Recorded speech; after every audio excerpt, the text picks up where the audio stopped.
There we go. What is up, everybody? Welcome to Glitches Get Stitches. My name is Jon Jon, and today we have a very special occasion. We're doing a special Q&A with the Max Reload and Nether Blasters producers, directors, writers, all of the above, Scott Conditt and Jeremy Tremp. Welcome. How are you guys doing today? Good, man. Good to be here, brother. He's here for the shoe sting. What do you guys got there in your hands? Some Nether Blasters we made for the film. Dude, these are the actual props that we used in the flick. Duck Hunt right here from the old Nintendo Light Blaster. And this is That's awesome. Some old PlayStation blaster. Time Cop or something from that. Yeah. Or maybe it was Sega Time Saturn. Cop. One of those. Yeah. Pretty sweet. That is amazing. We like I'm gonna have to come over and play with that soon. Also, Jack's here. What's up, Jack? Hello. Doing well. Hello. So usually we do a podcast thingy, but times and stuff just didn't work out. So we thought, hey, what can we do? How about we just do a little segment, a little Q&A, with our friends. So it's Cineforge Media, right? That's what you guys are right now. Yeah, that's the company that produced Max Reload. Yep. And is this your guys' first film? First feature film. We've made a lot First of feature- short films, and we've worked on a lot of feature films, but this is the first one that we produced, directed. It's our edited, baby. It's our baby. I know. GGS is our baby, so I get that. So actually, the funny story is that we've actually known each other for quite a while. So I have a bit of an origin story about us, and then we'll get into the meat of it, and we'll start talking about this awesome film coming up. So you guys hosted a video game party a long time ago at the club Three Wise Men. It was an Overwatch party. Yep. I can't. What was the brand that you guys were under? At that time, it was Forge. Forge X? Forge X. It is Forge X. Yeah, which was kind of like a community arm of Cineforge. Yeah, kind Okay. of more the event-driven space. We just wanted to shake the community up a little bit. Right? Yeah, absolutely. So you guys hosted an Overwatch party. My friend owned the club, and so I was like, I gotta get in there, Overwatch party, let's go. So he hooked us up with a table. We met. I think you guys were like filming like this little whatever promotional video or something like that, and I got on there yelling like a drunken maniac, like I normally do. Yep. Yep.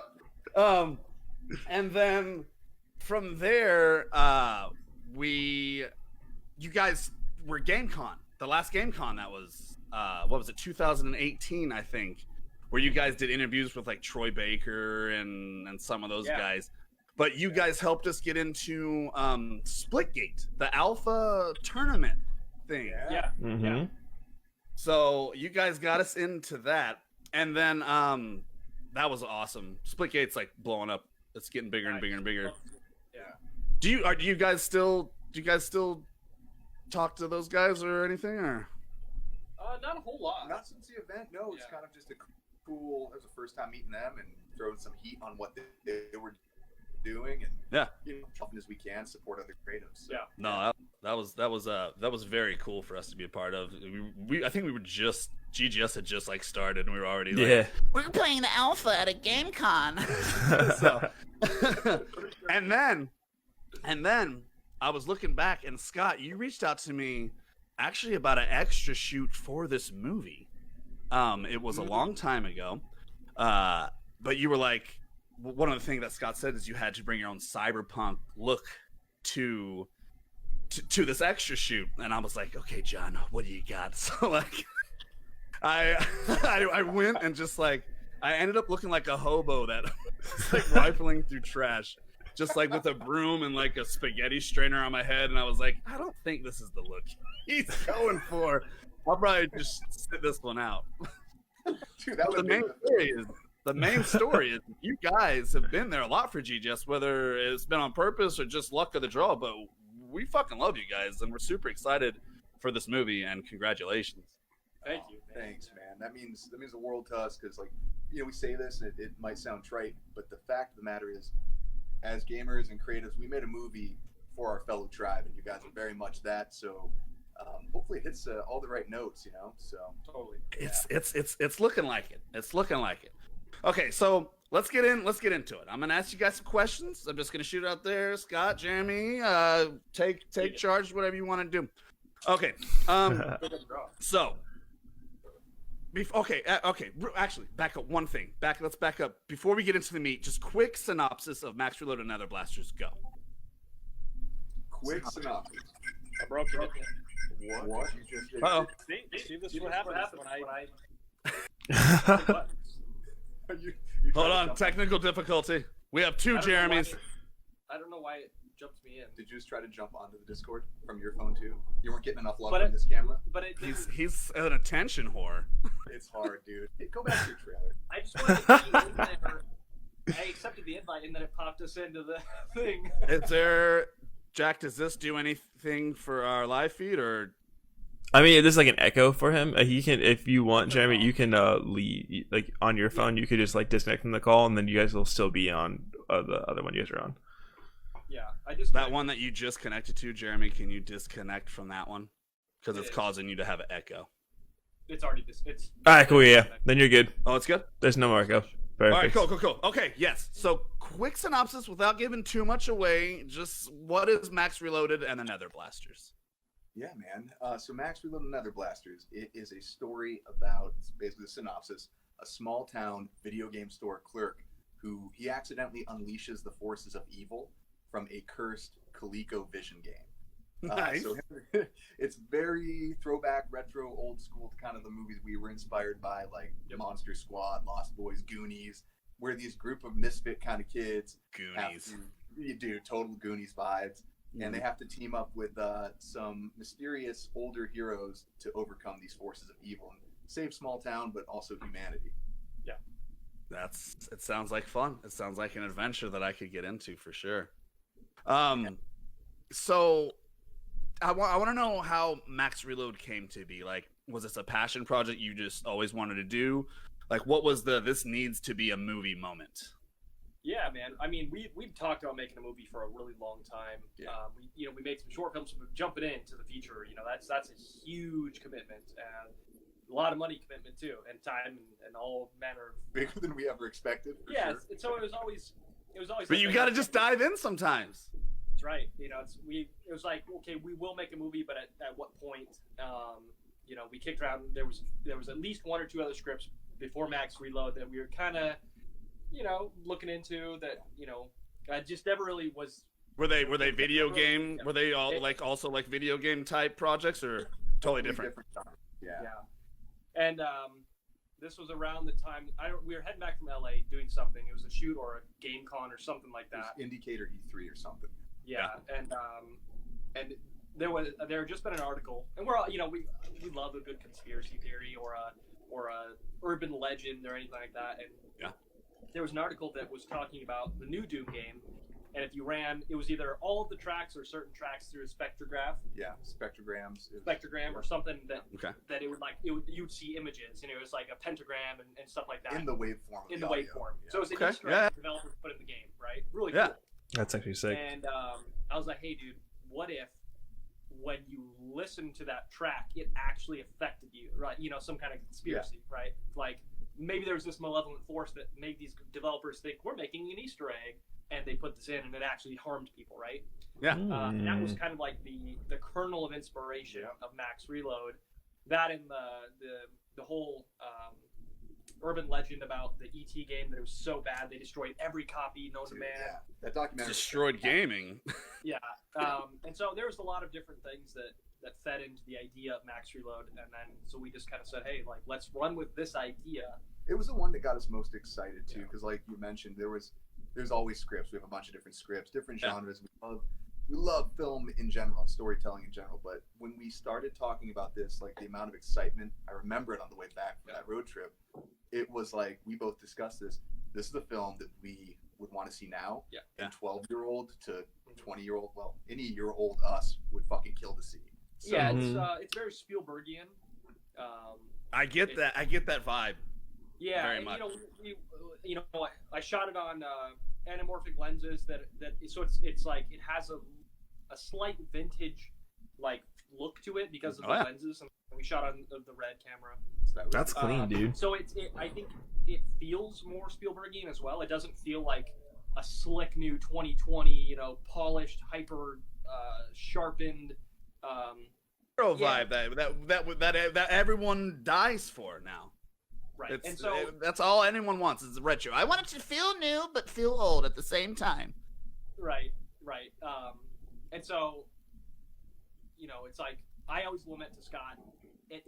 There's a place and a time for fancy VFX, not necessarily VFX, but ways of making films. That style. With like a lot of technology, and I think that's really cool. But I also loved when you watch something from the 80s or 90s and you can tell a human being made it because there's mistakes. Yeah. You see the dolly move and the camera might shake. You might see a pan that is not perfect. You might see light in the shot. There's an organic feel to the film.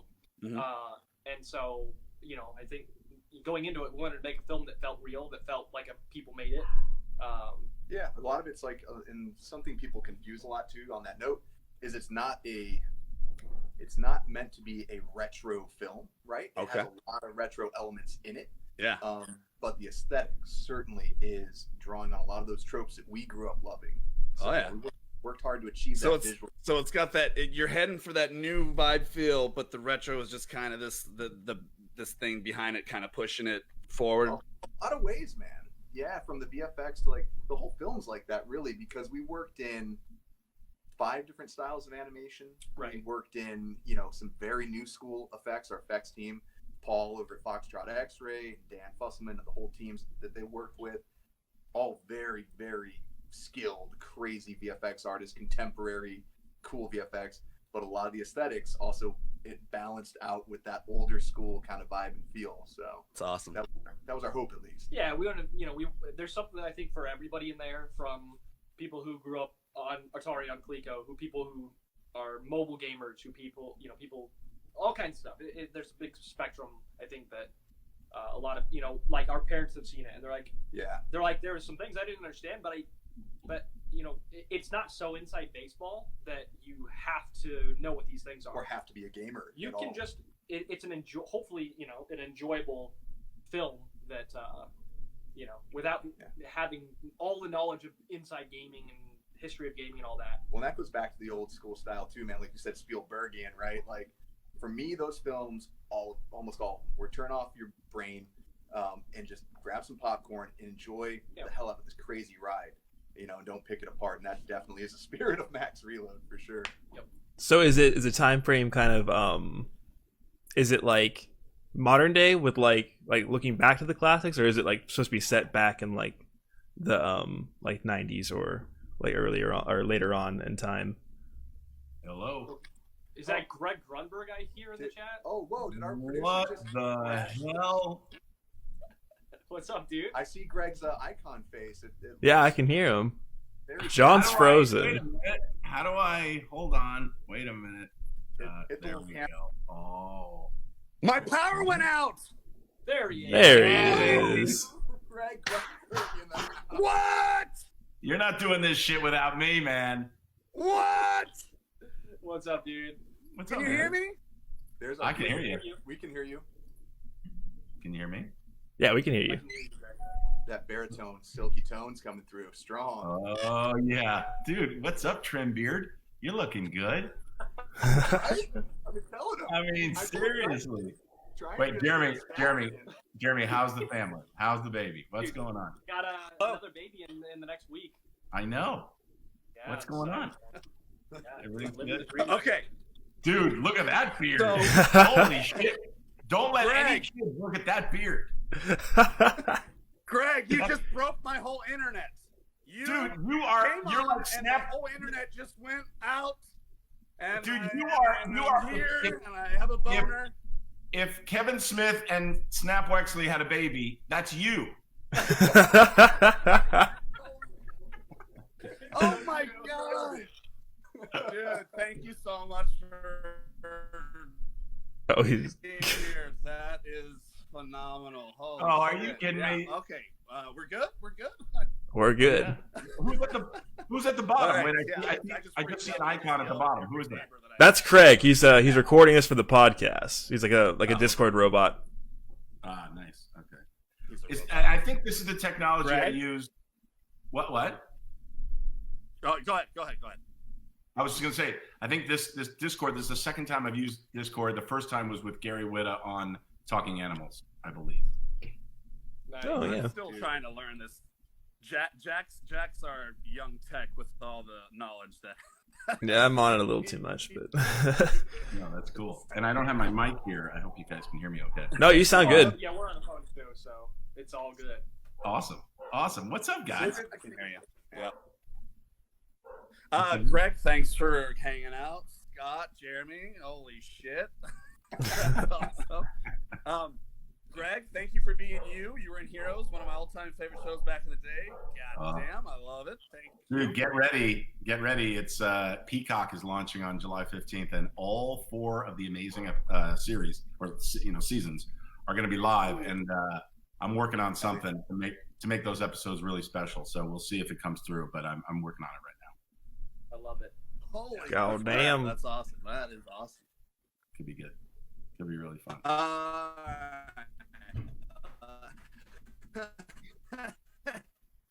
Let me get my bearings. John, We broke John's brain. yeah, it's just broken. All right. So,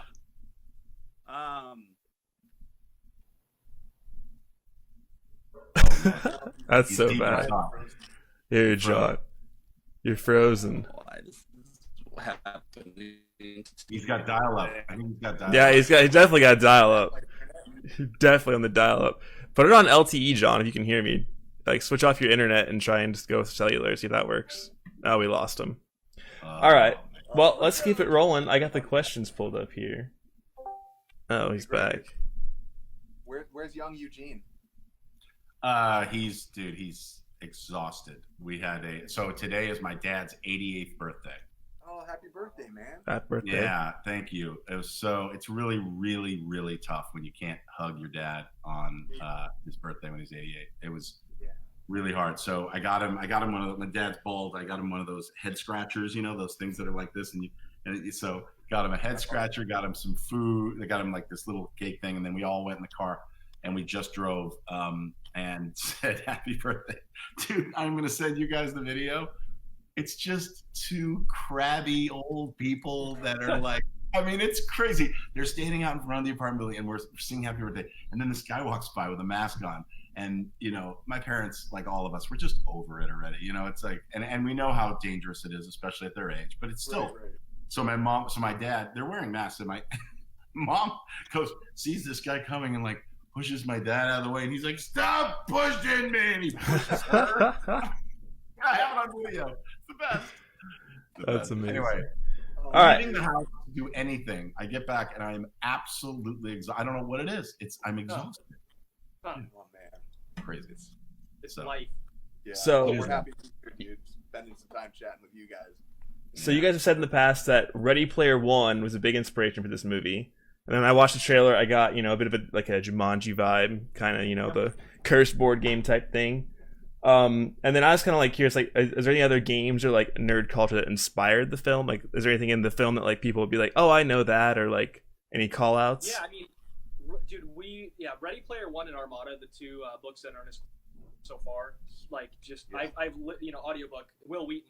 Dude, I was gonna say I've listened to the Ready Player One audiobook like probably like 7 times just because the way he reads it. It's so good. Yeah. So that was obviously big. Not necessarily. It was just like it was inspiring, not necessarily directly inspired things in the film. There are some things, but it was just an inspiring story to Yeah, yeah. We love that, man. We saw Ernest talk at ASU on campus. He did a special author event. Oh, no way. Meet him afterwards and shared our short film we had done, Cape theme, Martin Karate Kid in it, and we've stayed in touch with him. He actually gave us some notes on the very first draft of the script. Yeah, that's awesome. He's also recognized us on social media. He's been like, "Yeah, this is cool," and dude. When I saw that, I was like, "This is awesome, man." That's crazy. Yeah, we found out Greg was in the movie, and then Kevin, he's like, fucking, this is awesome. Keep me updated with things. So, Yeah. That's amazing. So, any other? Well, as far as inspiration goes. Well, I mean, in terms of games and gaming. Yeah. I think Frogger was the biggest influence on us. Yeah. Really? For Greg's character, Frogger. It was Okay. He just runs Yeah, or across the Hungry Hippo. I think Hungry Hippo. That's a board game. But Okay. I think, when you get back, I think Galaga. If we're gonna talk old games, dude, I have the coolest arcade in my building. You guys haven't even seen it. We took the bar has been moved. The bar's been moved. Can I share stuff on here? Like share a photo? How do I do that? I don't know. That's a Jack question. Yeah, I believe you would go to like the general text channel, and then in there you can there's a little plus icon. You can click on that, and I believe you can pull up files, and then you can upload it through there, and then I can show it on the stream. Texting. As far as I guess. Oh yeah, duh. I mean, one of the funny parts in the film that everyone's gonna know if you're a gamer is the Leroy Jenkins thing from Yeah. 2000, whatever it was, 2001. Yeah, that's a classic. We have a nod to that. The game they're playing is in the very beginning. It's very much a World of Warcraft type of a game. Yeah. We got some Okay. killer cutscenes in there that are animation. We did like pixel art animation for cutscenes in the film. Damn. Paperboy kind of stuff. Yeah, very NES inspired, old school 8-bit. Yeah. That's awesome. Yeah. And then while you're working on uploading your arcade, let's see here. So Max really has a pretty impressive cast with some really familiar faces. Obviously, Kevin Smith, Greg Grunberg, Will Wheaton at the top list. But then Martin Cove and from Karate Kid, Lynn Shay, which has been a ton of films. But I see her. Hold on, I'm reading John's questions because he's gone. So I'm stumbling through them here. But I see the mom or something about Mary. He keeps like getting on, getting off. But how'd you guys get all these guys like in your movie? Like what was the process of getting them in there, and then? It's called Ask Grunberg to Ask His Friends.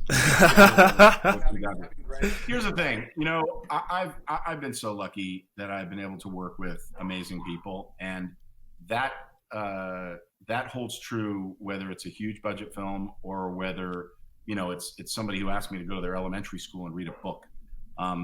This is right up there with like Big Ass Spider and these things that I've done. When I met these two guys right here, can we put them on mute so I don't blow up their heads? They're already fucking ego. When I met them, I was like, I'm in. And I met them on another project. I met them on something, prior to this, and I was just like, these are people I'm gonna put in that drawer in my head that said, I hope I get to work with these guys one day. And they were gracious enough to say, why don't you come in and produce with us? And to that, I don't just add a title to these projects that I produce. I use all my contacts. I do whatever I can from the beginning to the end. And this has been such a passion project. I mean, I've loved it so much. Everybody that I reach out to, I don't just go, hey, there's these guys and they're interested in you for this role. Take a look at the role. I mean, it's not what I do. I call them and I say, there is something that I'm shooting that I fucking love, and it's going to live forever. It's going to be a classic, cult or massive, whatever it is. It's going to be something that is going to have legs. You got to be a part of this, and they can't say no. If they say no, I'm never talking to them again. And that's why. That's how we got all these great people. And that's how we did it. Yeah, and then the problem is they work with these two boneheads right there. Oh, I don't know if I'm on the screen, but anyway, they work with these two guys, and now they're like, I just want to work with those guys again. I mean, I've got like every time I call like Hassie Harrison and Lynn Shay and Kevin and everybody. I called Kevin Smith. I was like, hey, dude, the film's coming out. Just so you know, your name's going to be all over the press on the. We were talking about that. Kevin just garners so much attention, and he was like, oh man, that's awesome, man. Whatever I can do, man, just let me know. And I'm like, Kevin, it's not even your movie. You've got so many problems. He goes, I love those dudes. He met them before I met them. Like, you guys had a connection with Kevin before I came along. So all I was doing was going, do you remember those really cool guys in Phoenix? Well, this movie's happening and blah, blah, blah. And it just took off from there. So it was easy for me, but that's how a lot of these people came on board. That's amazing. And then how about the young front runners with the Joey Morgan, he's playing Jesse, Hassie Harrison, Liz, and then Tom Plumey is Max. They seem to bring some nice energy and dynamic to the screen. But how is it working with them? Absolutely amazing, man. Like these, everyone you just mentioned are the next gen of stars to be looking out for 100%. They're all killing it right now too. Very lucky to work with all of them. Tom Plumley is like, he plays Max, and he is, when we talk to people about Tom's energy and like to give them a reference and an idea of who Tom is, it's like if you matched up Matthew Broderick from Ferris Bueller with Jason Lee from Mallrats, and then added Tom Plumley energy all over it. Like, well, it's interesting. Amazing. So Farrah West was our casting agent. Yeah, amazing. Like that's how we found all these, and then Greg would go out there and they would tape the sessions and they'd send them to us. Yep. And that was tough because you write the script and you see these characters who they are, and then now you're putting a real person to what that character would be like.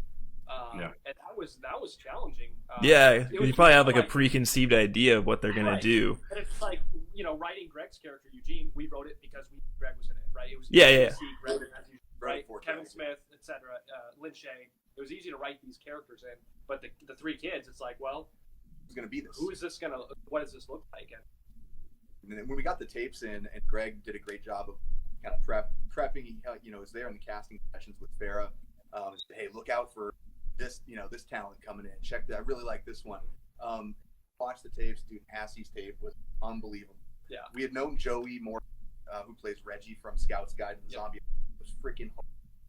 Yeah. Jesse. I mean, but you guys said it right. I mean, Farrah made our jobs so easy. I'm not saying that there wasn't a fair share of people that came in and they were, here's the thing. They didn't expect to be reading with me. I wish that there wasn't that level of like, oh shit, it's the guy from this or that, and I'm going to read with them. I get that same thing. If I go in, like I just worked with Al Pacino. I was like, and I'm not saying I'm on the level of Al Pacino, but you know what I'm saying? Like, it's that same level of like star, like, whoa, and then kind of just throws you off. You know that person is connected to the project, but you don't know you're about to read with them or exactly. Or for them. So I'm sitting there. I was at my office in North Hollywood, which is kind of Cineforge West. We have this studio that my company Bandwagon, and anyway. So it's a great space. You come in and we're sitting there, Farrah, and she goes, "This is she's going to get the role." And I was like, "Okay, bring her in." And Hassie walks in, and I was like, "Oh my god!" Like you go, she's so beautiful and so approachable and so hilarious and on it, and like reads the lines as if it's coming out, as if she's thought of them, which is the best thing. Like she's not. Yeah. You literally, she finishes, and I look, and I'm like, did she improv that whole thing? And it's like, no, it just so fluidly comes out. Whoa! Oh my god! There he is. What's up? John.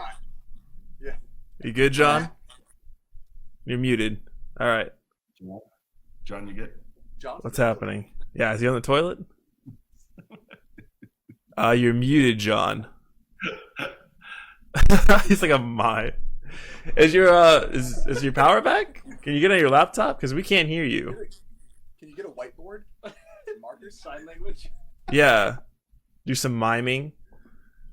Do one of these for yes and two of these for no. Yeah. One beard stroke is a yeah, and then two is a no. Oh, he froze again. Oh no, what's wrong? I feel so bad for him. Oh my god. So wait, I was just saying that like Hassie comes in, blows us away, and I was like, and I shouldn't have said it because it wasn't up to me, but I was like, you have this role. We just have to show the tape. I mean, I was like, but that's how good she was. You know what I mean? You weren't like, you kind of lost your whole like reservation. It was like, yeah, fuck it, you're in. Like exactly, and that's the kind of reaction. Same was true, dude. Tom Plumley. Oh my, it is so hard to carry a movie like this. I've done it a couple of times. It's my role in this movie, even though I'm throughout, it's easy, man. It's a character. It's so much fun. We had a blast. But a guy like Tom has to be the straight man, yet he's got to keep the energy and keep that level of holy shit, the end of the world. And yes, if he doesn't believe it, no one's going to believe it. Yeah, exactly.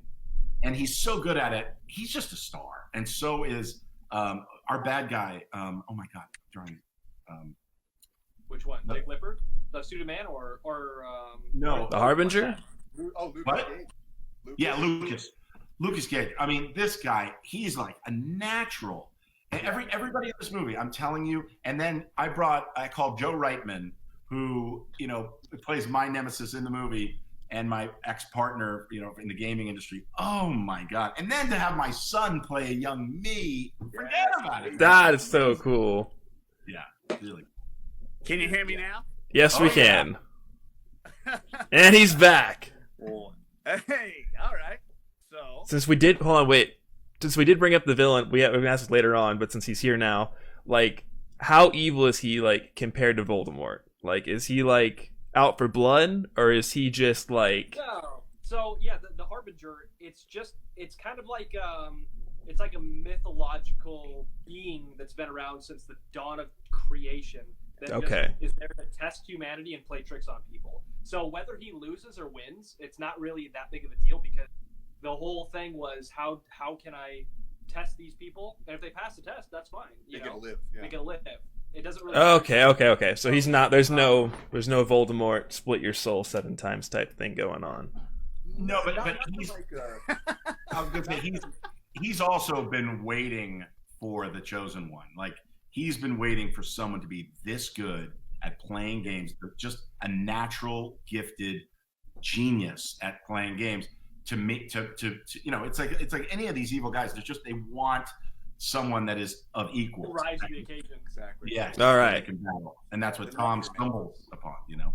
The Nether is like this evil, malevolent energy, and it takes the form. Its incarnate is the Harbinger, right? So Yeah. it's not like E1 level Voldemort where you're like, oh, that dude's gonna tear your soul. Yeah, that guy's he's out for blood. Helps the film to be a little bit more lighthearted. Yeah. It has that vibe. So it's never like super. Someone dies in the film. Also, Whoa! This little spoiler alert! Spoiler. It doesn't hit you so hard. It's which we want it to be it's like we watch films and shows and play games to like feel good, right? Yeah. I feel like I don't and there's a time and place for that heavy ass movie. Mm-hmm. But we wanted to make a movie that makes you. It was total Goonies playbook movie, dude. With the And I think, especially with what's going on in the world right now, like I think we need that more than ever right now. Like, 100%. I'm a huge fan of like Game of Thrones and stuff like that, but like right now, I'm rewatching the Avatar: The Last Airbenders when I'm watching right now. Like, just something lighthearted and chill. Yeah, and also, by the way, a film of this level, and this film, for budget wise, for what it was made for, compared to what it is. I mean, it's like, I've done big movies that don't look this cool, and so it's it was just such a pleasure to jump into this and do it. And then the spirit of it is again, like you said, it's what people need right now. Mm-hmm. I have another one right now that's on Amazon, or maybe it just got taken down. It was just on Amazon, called Burning Dog. Same thing, and I made that years ago, and it's just it's hard. You have to pull favors and friends and family money and whatever. These two guys were like, we're making a movie. I'm not waiting for anybody to give me a green light to say yes or no.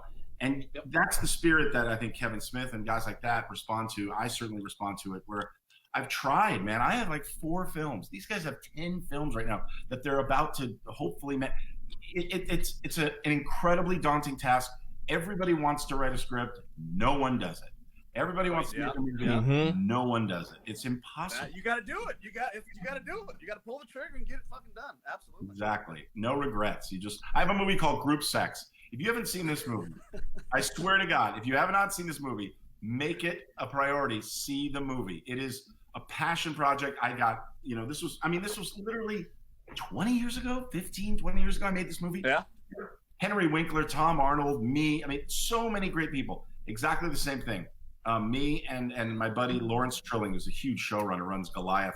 We made this movie together. We co-wrote it. He directed. It's the same spirit. And those are oftentimes, look at Woody Allen's first movies. Like, they're just so great.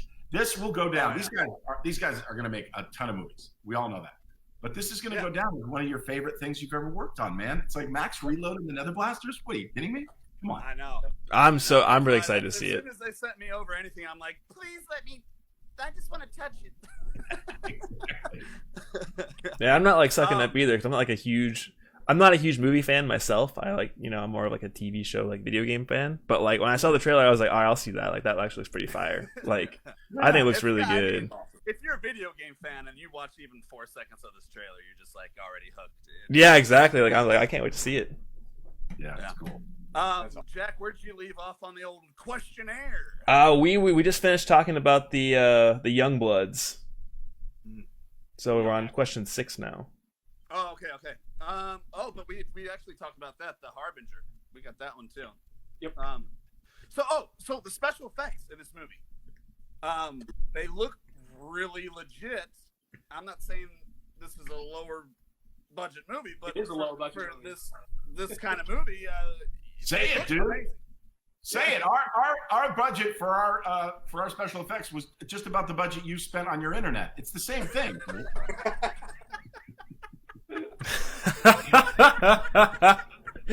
It's true though, but I think that adds to the charm of it.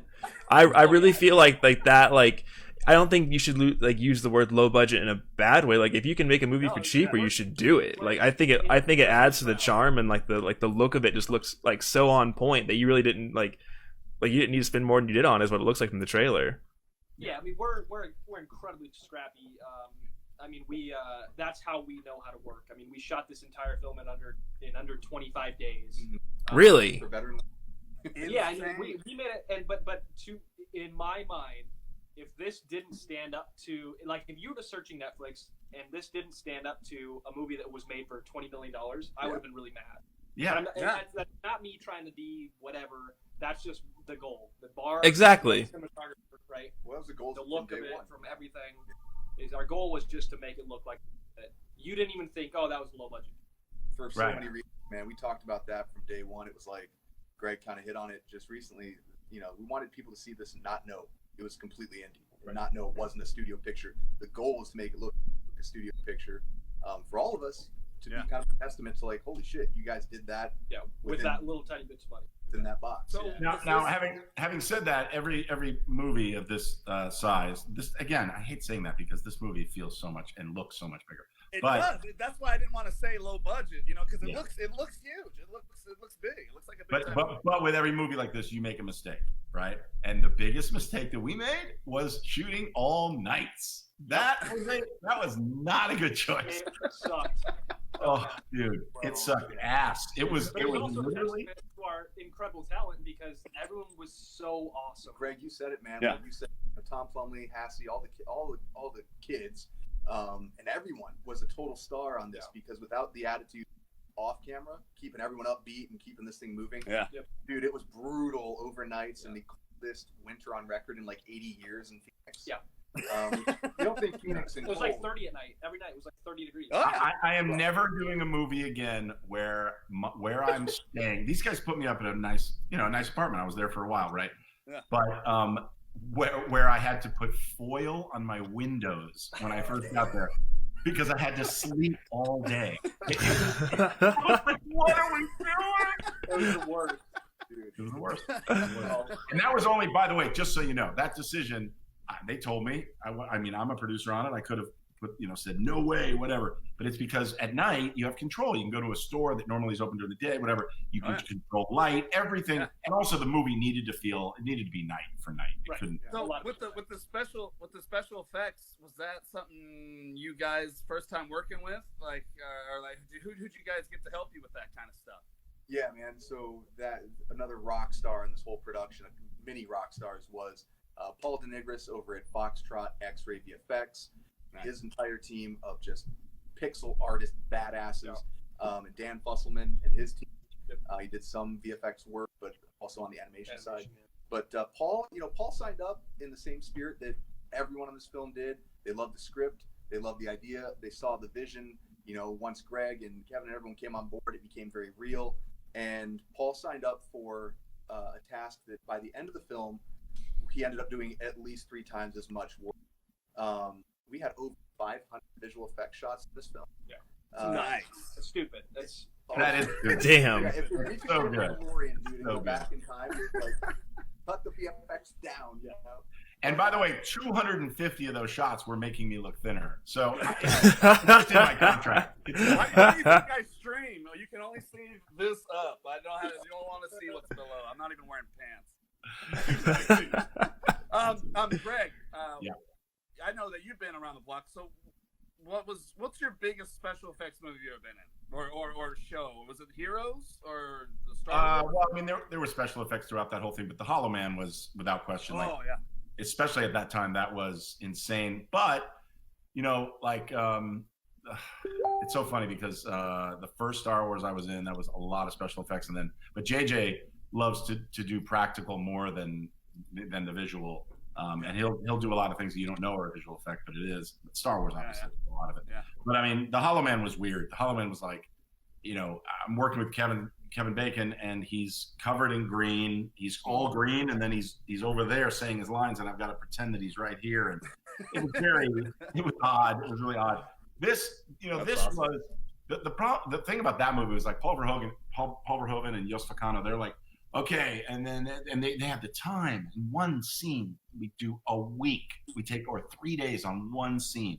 Yeah. This was run and gun, and there were times when I know Scott and Jeremy were like, all right, well, we'll make it work. We'll make it work. Because they knew what they had to get. They knew what they had to get. But yeah, but there's like, when you get on the day and you're there and you're thinking, okay, well, Greg's gonna come in and he's gonna with the gun and the whole thing, and then the truck's gonna come by. I mean, I watched this movie and I'm telling you, I'm not surprised, but there were a lot of shots and I was like, wow. As an actor, you just kind of go, oh, look, Heroes is an example, right? Heroes, I went like this. That's all I did. That's it. I mean, and they were shaking the camera, and they were making the sounds, and I was reading minds, but all I did was that, So you have to trust. You did the reading minds stare. That's it. You have to trust that the people that are putting it all together are going to make it look cool, and that's all we did. This was all a big love trust experiment, and it worked. Yeah. That's awesome. That's so with the release and all that this stuff with COVID and stuff obviously running rampant. How have you guys changed your marketing? Are you guys still doing your what is it? What did you say it was? You were gonna do some release or something with the Cineforge. Is that still going on or? So right now, as it stands, the whole industry, and Greg can attest to this more than anyone, especially film and media industry, it's nuts right now. Mm-hmm. Guidelines are shifting every day on a governmental level, and that trickles down to when you're making a film, social distancing is kind of hard. So all things are affected. That being said, for distribution of Max Reload and the Nether Blasters, originally we had a big theatrical campaign planned out. It keeps shifted.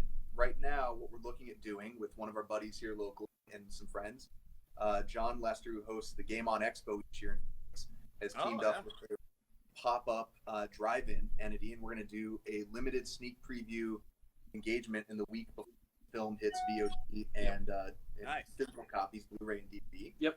So kind of doing a date when that's supposed to be, or is it still to be determined? Dates are being locked this week, so we'll be able to give you some info on by end of week next week. Cool. Yeah. It's a retro opportunity to show the film, man, like drive-in style. So. Yeah, it's actually really sick. Very cool. Real quick, so you're on GGS. I got to ask you a little bit about some video games. I know you guys been busy and stuff. You guys been keeping up with any video games, Greg? I still play Overwatch with my wife every single night. Overwatch? Yeah, man. I've been playing it since 2016. Yeah.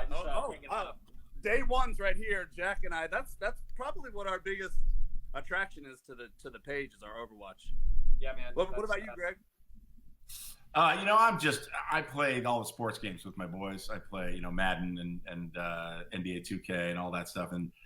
But I've got in the studio that we have in North Hollywood, Tempo Storm, which is a big game team. They're in the building, so they're like I see these guys. Yeah, they're playing PUBG. Well, I don't know if they play PUBG anymore, but probably. But they're playing Fortnite. They're like this.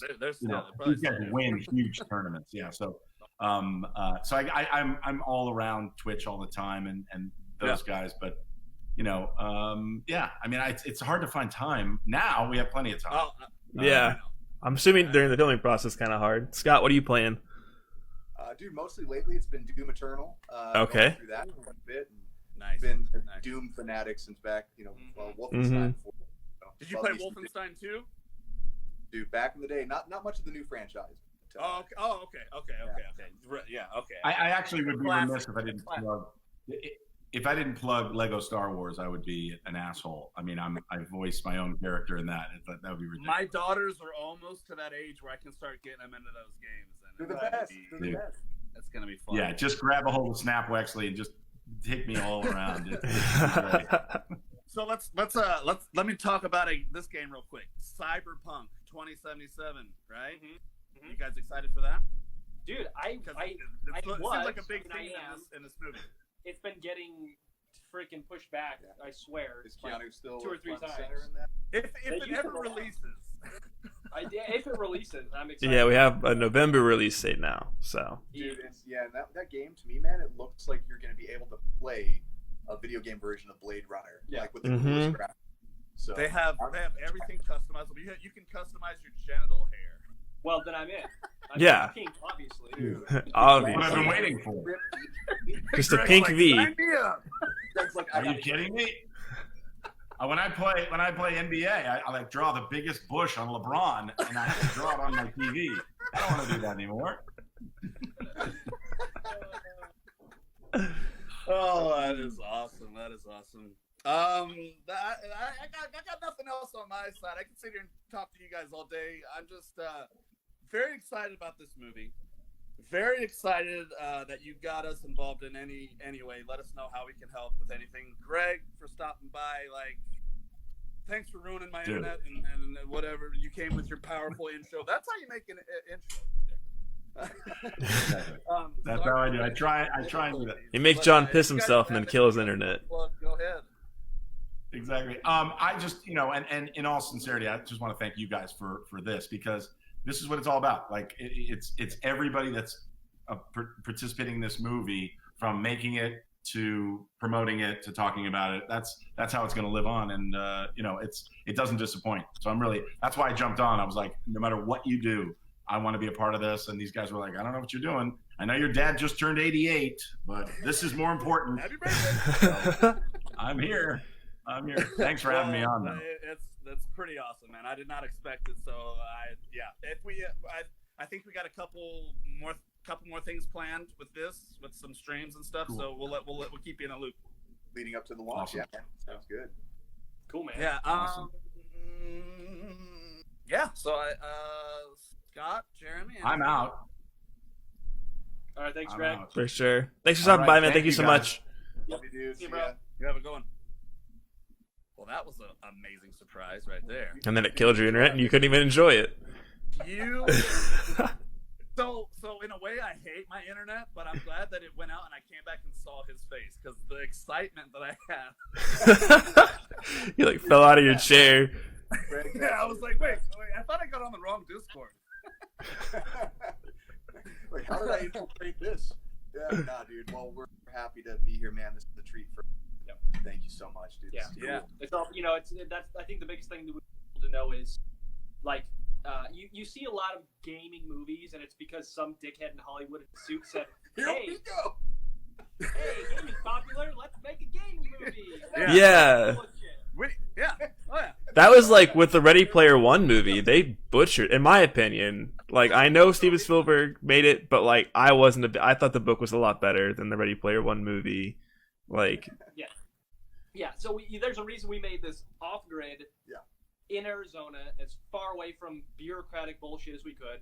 Mm-hmm. That God honest truth, man. Yeah. We like to do things on our time, in our way. Oh yeah. As far out of the system as possible. We talked about it, man. We're like, hey, let's make this the best damn film we can. Something that we would want to watch, and hopefully people love it. If not, it's probably the last film we ever make. But if they love it, but to that point. But if you like it, we'll make another one. We're very authentic. We are the people we made the movie. Yeah, and I think that's why. Jokes all day long. We'll never be older than 13. Dude, we true. will always play video games. Yeah. That's so. This is that movie for these people. Our tribe. Yeah. So it's. I hope people see that. I hope they say, man, this is cool. We want to get people to do more of this stuff. I think people need to embrace it. Unfortunately, right now, the cool thing is to be a dickhead. The cool thing is to say, be negative. Yeah, the fucking gatekeepers. It's just the troll. It's the trolls of the internet.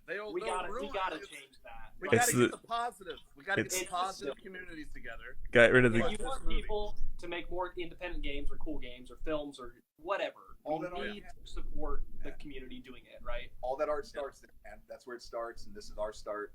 So, yeah, we appreciate those who are putting the cool comments out on the YouTube trailer. Looking forward to people giving some feedback and excited this is 2 years of our making this film. So we're super excited, and I know what people watching right now are super excited. And then like we said, we got some more things coming before the release. So Jeremy, Scott, and GGS will be in cahoots, and then we'll roll it out to you guys. I'm good on my end. Jeremy, Scott, you got anything else? Rock and roll, man. Good to go. Man, yeah. Thank you guys so much. You good? Yeah. Thank you guys so much for coming on. Yeah. Thanks, guys. You, man. All right. You guys have an awesome day. So pumped about this, and thanks so much for being on GGS, and we'll talk to you real soon. All right, guys. See you.